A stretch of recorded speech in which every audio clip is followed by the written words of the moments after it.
오늘 본문은 매일 성경 주일에 해당하는 내용에서 골랐습니다. 느헤미야 4장 9절로 14절입니다. 제가 읽습니다.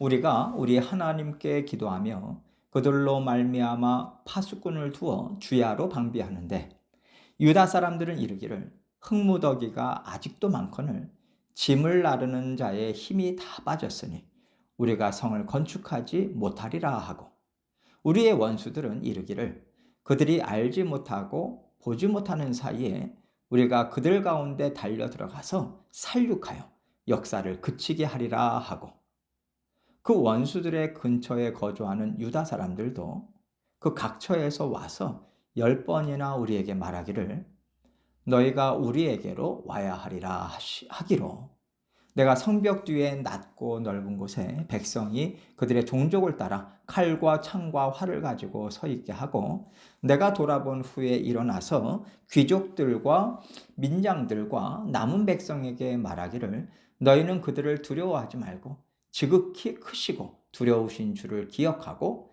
너희 형제와 자녀와 아내와 집을 위하여 싸우라 하였느니라. 하나님께서 지금 이스라엘 백성들과 힘있게 일하고 계십니다. 하나님은 언제나 일하고 계셨지만 이스라엘 백성들이 하나님의 일하심을 보지 못하고 주변 상황이 어렵다, 우리가 할 수 있는 일이 없다, 이렇게 낙심했을 때는 하나님과 힘을 합쳐서 일하지 못하고요, 오히려 하나님의 말씀을 떠나서 세상 사람들이 주는 말에 휩쓸려서 살아갔어요. 이것을 통해서 우리가 생각할 것이 뭐냐면, 우리는 반드시 어떤 음성을 들으면서 산다는 겁니다. 그것이 하나님의 음성일 수도 있고, 또는 눈에 보이는 상황들이나 세상 사람들의 생각이나 들려주는 얘기일 수 있어요. 우리는 어딘가로부터 영향을 받고 있습니다. 그래서 내 생각과 말과 행동이, 또 일에 대한 결정이 어떤 방향으로 가고 있는가, 어디에 가까운가, 이것을 보면요, 내가 하나님의 음성을 듣고 있는지 세상의 말을 듣고 있는지 옆에서 보는 사람도 알 수 있고 우리 자신도 분별할 수가 있습니다. 이렇게 항상 우리는 영향을 받는 존재예요. 그래서 하나님은요, 끊임없이 하나님의 자녀들을 통해서 말씀을 주시고 하나님을 예배하게 하시고 하나님의 사람들이 모여서 하나님의 일하심을 나눌 수 있도록 소그룹도 허락하세요. 그래서 하나님이 하신 일을 서로 나누고 서로 전하게 하는 일을 하게 하시는 겁니다. 이 일을 게을리하다 하다 보면 어떻게 되냐면, 우리는요, 세상의 얘기를 듣고 따라가면서 허물어지고 더럽혀지는 길로 나아가게 돼요. 그래서 우리가 이러한 길로 나아가지 않고 아름답게 살아갈 수 있는 방법은 하나님 나라 안에 있어야 되고요, 그 안에서 하나님의 일하시는 손길을 깨닫고 나누고 전하고 격려하는 일을 서로 열심히 해야 됩니다. 느헤미야가 페르시아에서 예루살렘 총독으로 부임하면서 성벽을 재건하는 과정이 바로 이 일을 보여주는 거예요. 단순히 성벽만 쌓지 않습니다. 느헤미야가 이스라엘 백성들에게 하는 얘기가 뭡니까? 이방인들의 얘기에 귀 기울이지 마. 그들의 회방에 흔들리지 마. 우리에게는 하나님이 계셔. 하나님이 이 약속을 주셨고 이 말씀을 주고 계셔. 하나님께서 일하고 계시는 것을 믿고 의지하면서 하나님이 기뻐하시는 일을 감당하고자 애를 써야 된다. 하나님께서 이스라엘의 재건을요, 순조롭게 좀 빠르게 하실 수도 있습니다. 그런데 왜 이렇게 오랜 시간이 걸릴까요? 1차 포로 귀환부터 느헤미야의 3차 포로 귀환까지 100여 년의 시간이 흘렀어요. 바벨론 포로에서 귀환하는 일은 하나님께서 포로로 끌려가게 하시기 전부터 계획하시고 약속하신 일입니다. 분명 하나님의 뜻이고요, 하나님이 기뻐하시는 일인데 왜 오랜 시간 동안 이스라엘 백성들은 그 땅에서 시달림을 받으면서 무시를 당하고 어려운 시간을 살아야 했을까요? 하나님의 나라는 저절로 세워지는 게 아니라는 거죠. 우리 하나님이시고 하나님이 이루실 줄을 믿고 가만히 있는 것으로 하나님의 나라가 이루어지지 않는다는 것을 하나님은 보여주신 겁니다. 믿는다면 내가 무엇을 해야 되고 어떻게 살아야 하는지 생각이 달라지고요. 마음이 달라지고요. 행동과 삶이 달라져야 돼요. 하나님은 이것을 통해서 하나님의 나라가 세워져야 된다고 하시고 훈련이라고 할까요? 이스라엘 백성이 하나님 나라의 백성이 되게 하기 위한 영적 터전을 닦고 계신 겁니다. 뼛속까지 하나님의 사람이 되게 하시는 하나님의 의도와 일하시는 방법을 우리는 이해해야 되고요. 이것이 우리의 영적 안목이 되어야 돼요. 하나님께서 풍성한 은혜와 복을 주기로 작정하신다면 반드시 하나님은요, 기반을 닦는 일, 터전을 닦는 일을 열심히 하실 겁니다.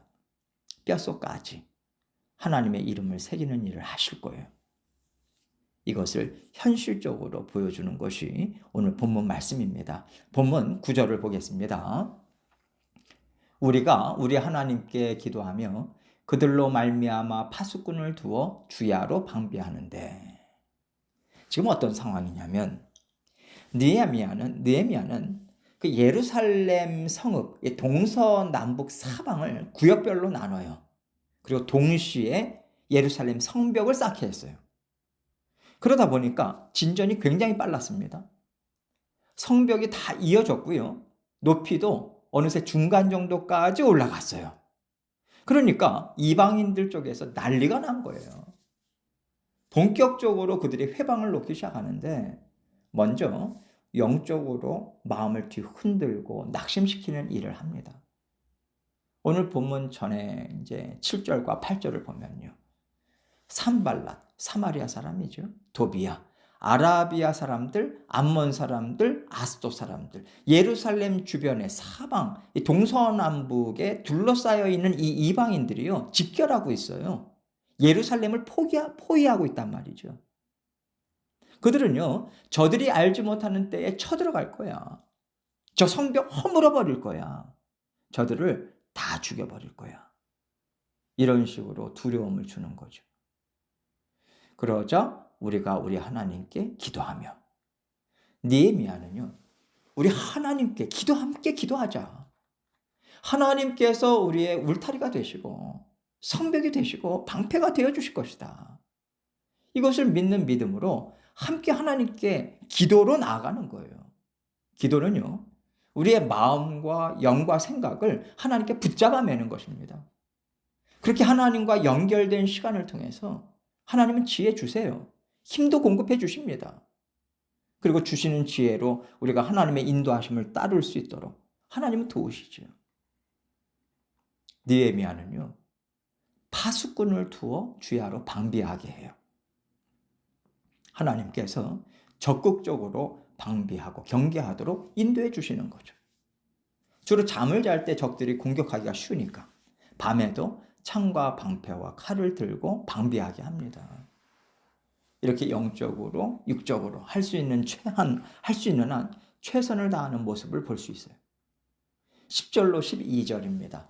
유다 사람들은 이르기를 흙무더기가 아직도 많거늘 짐을 나르는 자의 힘이 다 빠졌으니 우리가 성을 건축하지 못하리라 하고, 우리의 원수들은 이르기를 그들이 알지 못하고 보지 못하는 사이에 우리가 그들 가운데 달려 들어가서 살육하여 역사를 그치게 하리라 하고, 그 원수들의 근처에 거주하는 유다 사람들도 그 각처에서 와서 10번이나 우리에게 말하기를 너희가 우리에게로 와야 하리라 하기로.